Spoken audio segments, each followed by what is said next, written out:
اللہ تبارک و تعالیٰ نے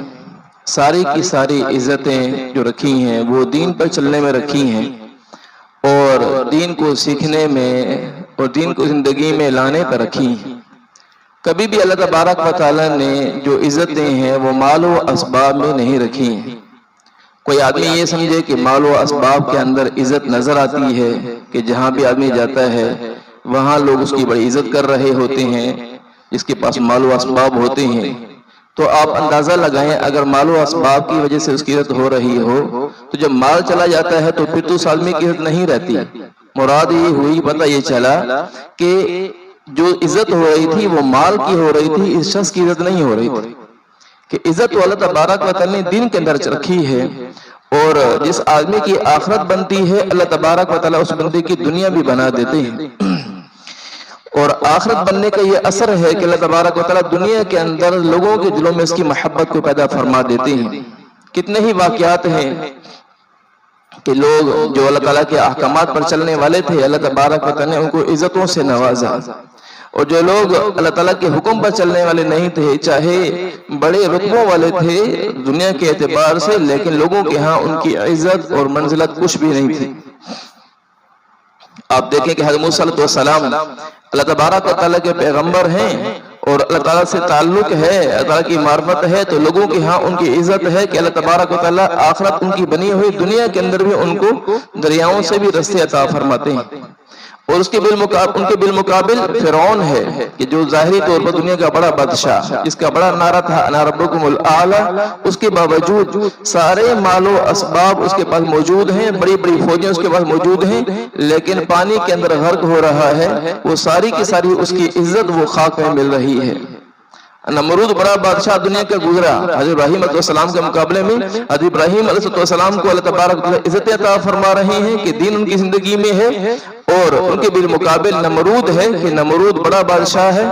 اور اتنا بڑا بادشاہ کہ دنیا کے 4 بڑے بڑے بادشاہوں میں سے ایک نمرود بھی تھا جنہوں نے پوری دنیا پر حکومت کی۔ تو نمرود وہ شخص اتنا بڑا بادشاہ اپنے سر میں جوتے کھا رہا ہے، یہ کہاں کی عزت ہے مال و اسباب کے اندر۔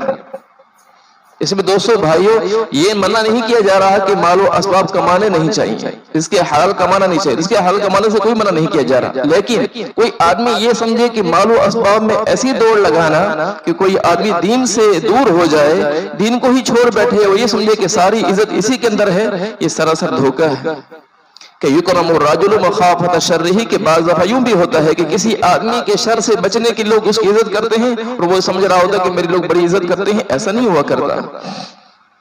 اس میں دوستو بھائیو حضرت عمر رضی اللہ عنہ فرماتے تھے کہ ایک آدمی کے برا ہونے کے لیے اتنا ہی کافی ہے کہ لوگ اس کے شر سے بچنے کے لیے اس کی عزت کر رہے ہیں۔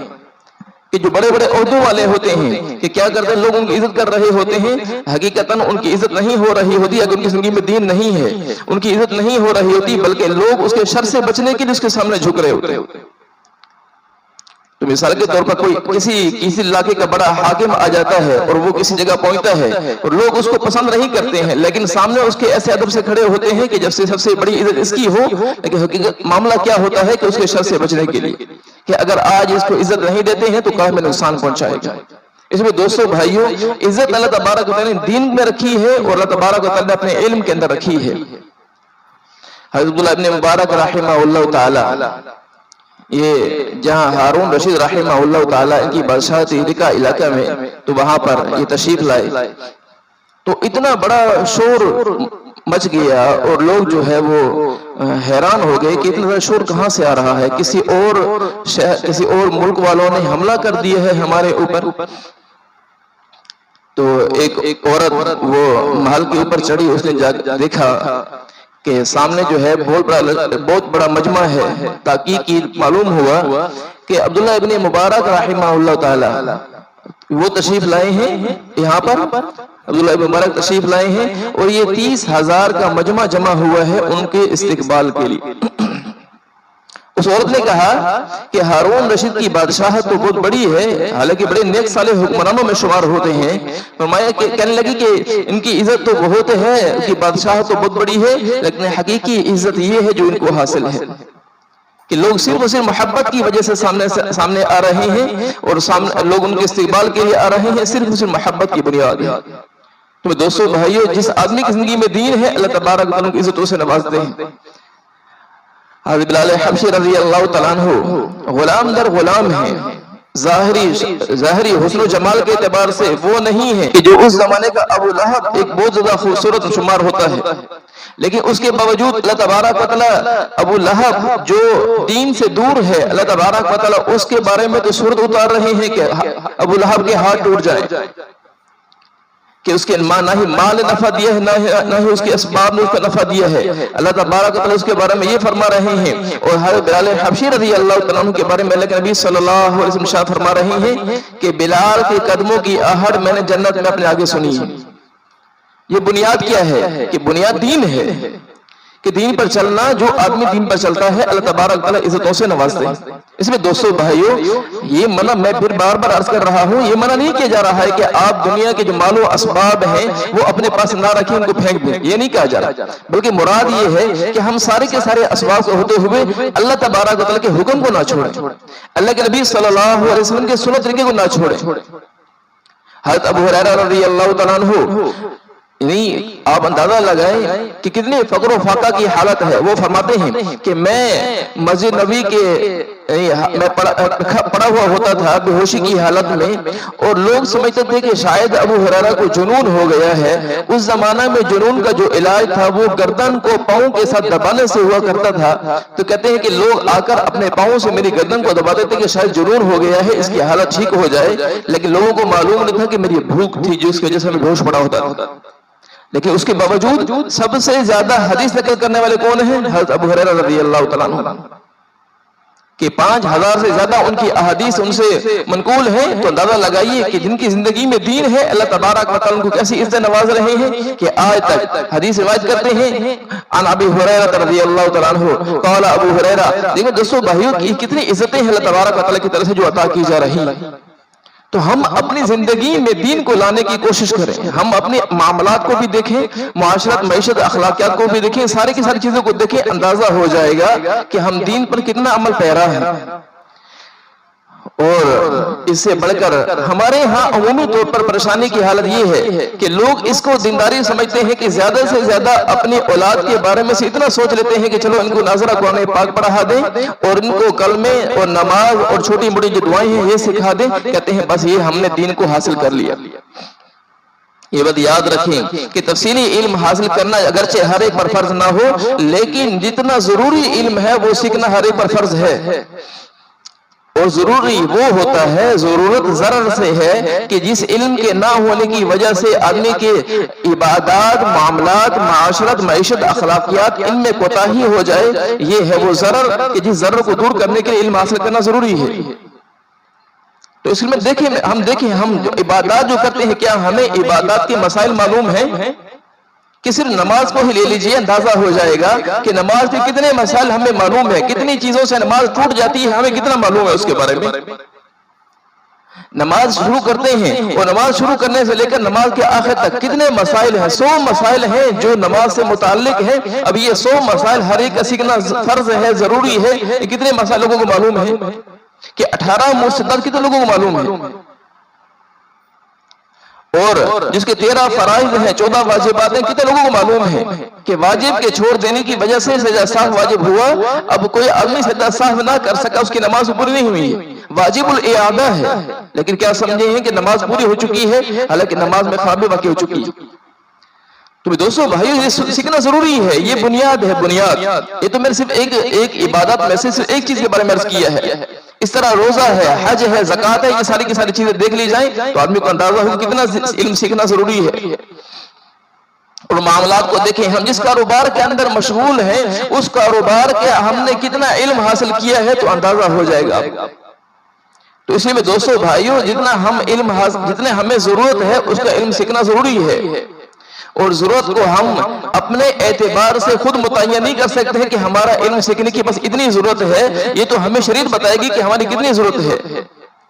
اور اللہ تبارک و تعالیٰ دین کا علم انہیں عطا فرماتے ہیں کہ جن کے ساتھ اللہ تبارک و تعالیٰ خیر کا عطا فرماتے ہیں۔ حدیث پاک میں آتا ہے مَن یُرِدِ اللَّهُ بِهِ خَیْرًا یُفَقِّهُ فِی الدِّین، کہ جس کے ساتھ اللہ تبارک و تعالیٰ خیر کا ارادہ فرماتے ہیں اس کو دین کی سمجھ عطا فرماتے ہیں۔ تو ہم دیکھیں کہ ہماری زندگی میں کتنا دین ہے کیا اگر ہماری زندگی میں دین نہیں ہے تو اس کی بنیادی وجہ کیا ہے کہ ہم نے دین کو سیکھا نہیں ہے، اور اسی کو تو علم کہتے ہیں کہ جب دین کو ہم نے سیکھا نہیں ہے، دین پر عمل پیرا کیسے ہوں گے؟ کہ ہمارا لباس کیسا ہو اور ہماری شکل و شباہت کیسی ہو، ہمارے معاملات کیسے ہو، ہمارے گھرداری کیسے ہو، عائلی زندگی، معاشرتی زندگی جتنی بھی ہے ساری کی ساری یہ سیکھنا ضروری ہے۔ اس کی سیکھے بغیر تو ہم کبھی بھی ہم زندگی گزار ہی نہیں سکتے اسی طریقے کے مطابق۔ اگر کوئی آدمی یہ کہے کہ جو آدمی غیر مسلموں کی زندگی سے متاثر ہو رہا ہے، واضح ہوتا ہے کہ اس نے اللہ کے نبی صلی اللہ علیہ وسلم کی زندگی کو سمجھا ہی نہیں، کہ حقیقتاً تو اللہ کے نبی صلی اللہ علیہ وسلم کی وہ زندگی تھی جس زندگی کو مسلمان نے چھوڑ رکھا ہے، انہی کو غیر مسلموں نے اپنا لیا، اور ہم سمجھ رہے ہیں کہ ان غیر مسلموں کی زندگی میں کامیابی ہے، بلکہ کامیابی کس کی زندگی میں تھی؟ اللہ کے نبی صلی اللہ علیہ وسلم کی زندگی میں۔ تو دوستو بھائیو، جو چیزیں ایسی ہیں کہ جو ہماری زندگی کے ہر روز کے معاملات سے متعلق ہیں، ان کو سیکھنا تو ضروری ہے۔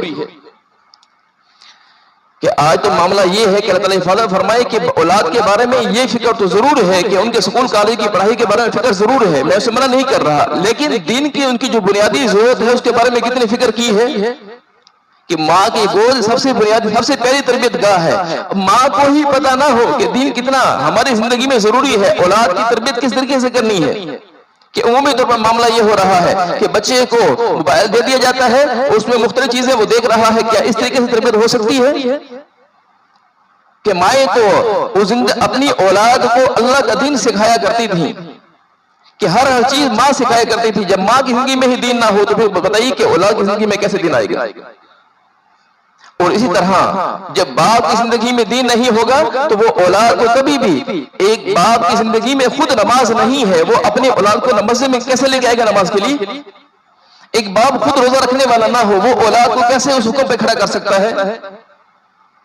تو پھر کہتے ہیں کہ اولاد نافرمان ہو گئی ہے، کیا اس نافرمانی کے اندر کہیں ہمارا اثر تو نہیں ہے کہ جو ہمیں تربیت کی اس کی؟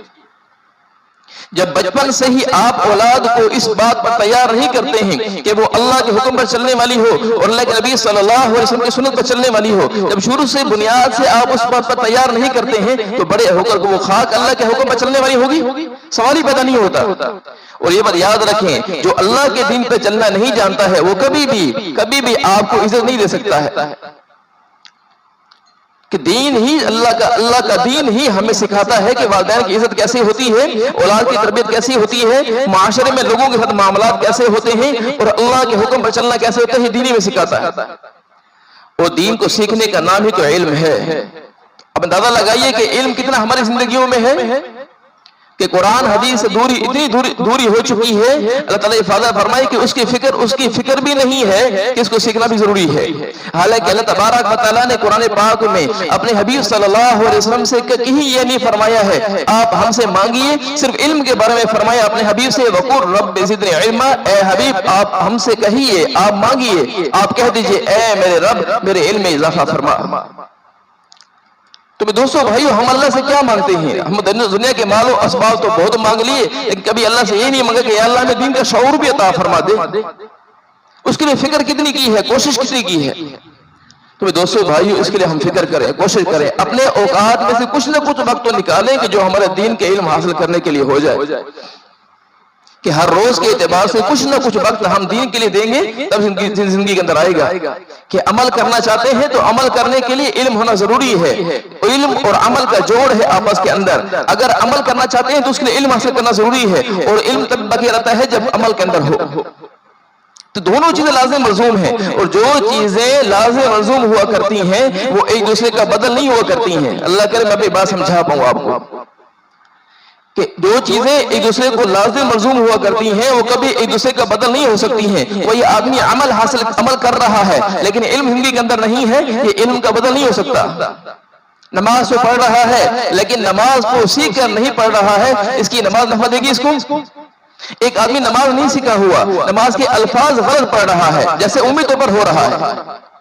کہ قرآن کے الفاظ کو ایسے پڑھ رہے ہیں کہ جیسے کہ وہی انگریزی کی کتاب پڑھ رہے ہو۔ اللہ تعالیٰ حفاظت فرمائے، میں اس لیے کہہ رہا ہوں یہ بات کہ جیسے کہ وہاں پر کوئی جیسے انگریزی کی کتاب پڑھتے ہوئے اس کو سمجھنے کے لیے اس کی تلفظ کی کوئی ضرورت نہیں پڑتی ہے، سمجھتے ہیں قرآن پڑھنے کے لیے بھی اس کی سیکھنے کی کوئی ضرورت نہیں، جیسا بھی پڑھتے رہو کوئی مسئلہ نہیں۔ جیسا بھی پڑھتے رہو کوئی مسئلہ نہیں۔ تو دوستو بھائیو، ہم اللہ سے کیا مانگتے ہیں؟ ہم دنیا کے مال و اسباب تو بہت مانگ لیے، لیکن کبھی اللہ سے یہ نہیں مانگا کہ یا اللہ ہمیں دین کا شعور بھی عطا فرما دے۔ اس کے لیے فکر کتنی کی ہے، کوشش کتنی کی ہے؟ تو دوستو بھائیو، اس کے لیے ہم فکر کریں، کوشش کریں، اپنے اوقات میں سے کچھ نہ کچھ وقت تو نکالیں کہ جو ہمارے دین کے علم حاصل کرنے کے لیے ہو جائے، کہ عمل کرنا چاہتے ہیں تو عمل کریں، تو قرآن سیکھنا ضروری ہے نا، اس کے الفاظ سیکھنا ضروری ہے کہ جب اس کے الفاظ صحیح ہوں گے تو اس کا معنی صحیح ادا ہوگا. جب اس کے الفاظ صحیح نہیں کرتے ہیں، انعمت علیہم کی بجائے انعمت علیہم کہہ دیا ہے، تو معنی کہاں سے کہاں چلا گیا؟ صراط الذین انعمت علیہم، اے اللہ ہمیں ان لوگوں کے راستے پر چلا جن پر آپ نے انعام کیا ہے. جب یہ کہہ رہا ہے صراط الذین انعمت علیہم، اے اللہ مجھے ان لوگوں کے راستے پر چلا جن پر میں نے انعام کیا ہے، کہاں چلا گیا؟ کفر میں چلا گیا. تو نماز سیکھی نہیں ہے، نماز زندگی کے اندر ہے ہی نہیں. جب نماز کو سیکھنے کا شعور نہیں ہوا تو پھر نماز نفع دے گی کیا؟ یہ نماز آدمی کو برائیوں سے روکے گی؟ اس میں دوستو بھائیوں اس کے سیکھنے کی ضرورت ہے. جیسے نماز کے بارے میں عرض کیا ہے، پورا کا پورا دن سیکھنا ضروری ہے، کہ جتنی ہماری ضرورت ہے دینی علم کے اعتبار سے وہ سیکھنا ضروری ہے.